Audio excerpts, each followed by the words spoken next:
Hey guys, I'm Robert, and in this video I'm going to go over a few examples of precipitation reactions. Here we have AgNO3 aqueous plus KCl aqueous.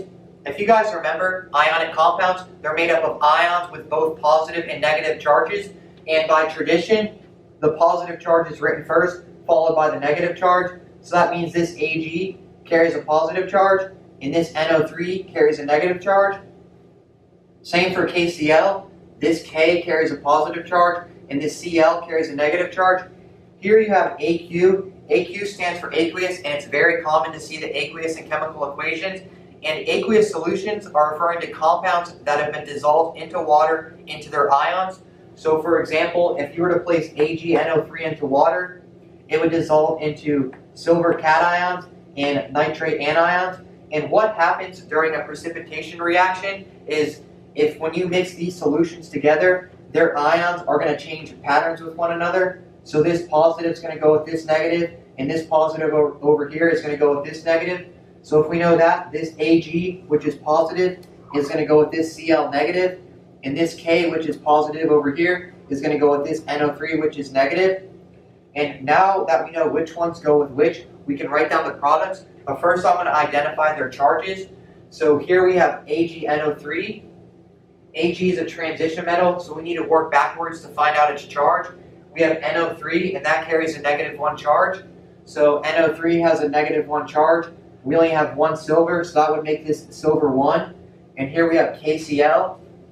K carries a +1 charge, and Cl carries a -1 charge. So +1, -1. Now we can write down the products. So we know this Ag is going to go with this Cl.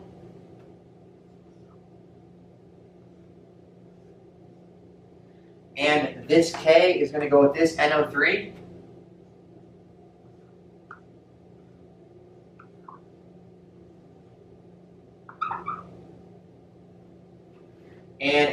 And we know each of these compounds are balanced since all of the charges over here are +1, -1, so the compounds themselves are balanced. And also the equation itself is balanced since we didn't add any subscripts. And now we need to determine which one is going to be our water insoluble. So if we were to look at a solubility table, and you would see that nitrate is always soluble, so this one's going to be aqueous.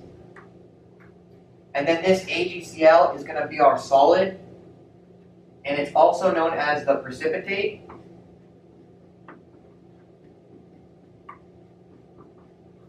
Last thing I'm going to do is erase our charges because we don't want these listed.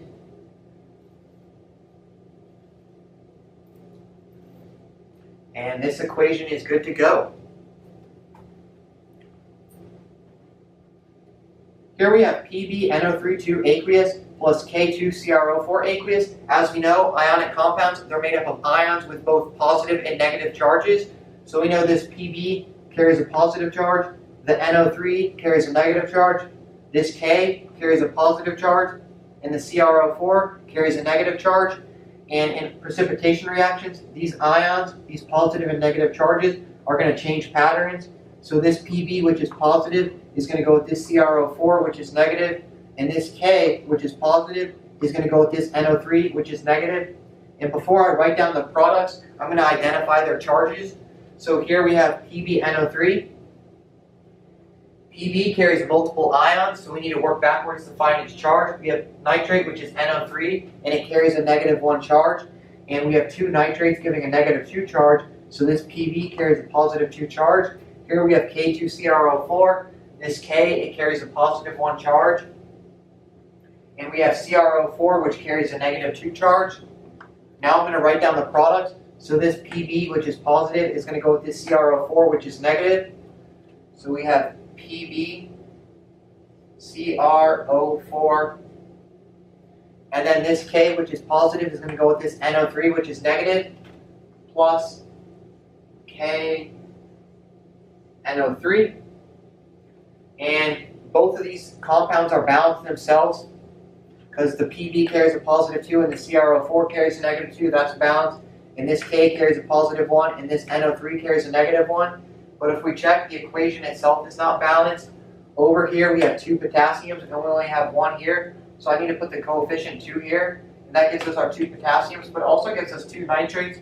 And if we check, this this subscript 2 out here, outside the parentheses, gives us 2 nitrates.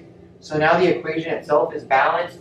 Now we just need to determine which one is our water insoluble. So if we look at a solubility table, nitrate's always soluble, so this is aqueous, and this PbCrO4 is going to be our solid, which is also known as the precipitate. And lastly, I'm just going to erase their charges. And this one's finished. We have aqueous solutions of nickel 2 chloride and potassium hydroxide. In this problem, we need to write down the formulas for the reactants. So we have nickel 2 chloride. Nickel, its symbol is Ni, and we know we have nickel 2. We have chloride, its symbol is Cl, and it carries a -1 charge. So we have NiCl. We have nickel 2.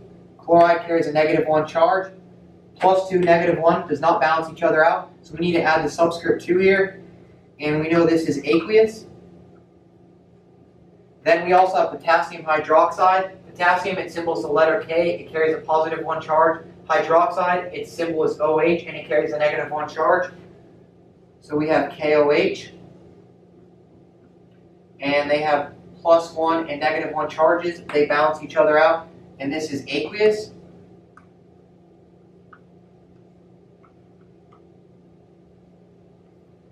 And then in precipitation reactions, their ions are going to change patterns with one another. So this Ni, which has a +2 charge, is going to go with this OH, which carries a -1 charge. And this K, which carries a +1 charge, is going to go with this Cl, which carries a -1 charge. So now I'm going to write down the products. So we have NiOH being produced.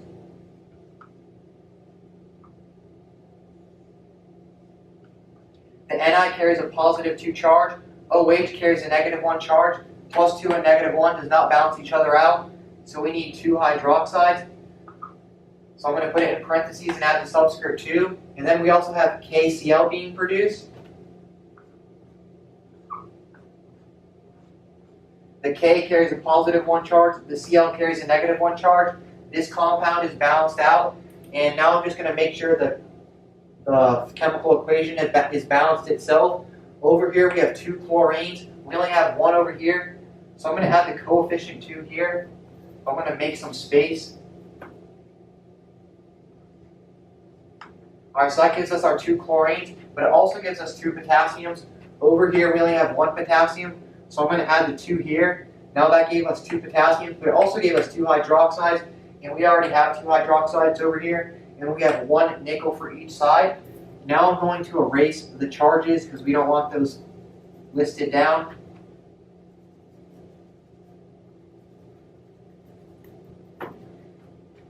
Now all of the compounds are balanced themselves, plus the equation is balanced itself. Now we need to determine which one is the water insoluble. If you were to look at a solubility table, almost all salts with chlorine are aqueous, or are soluble. So this one is aqueous.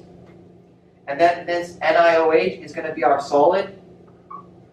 And it's also known as the precipitate. And we're finished. I want to thank you guys for watching this video. I hope it helped out some. Please hit the like and subscribe button, and peace out.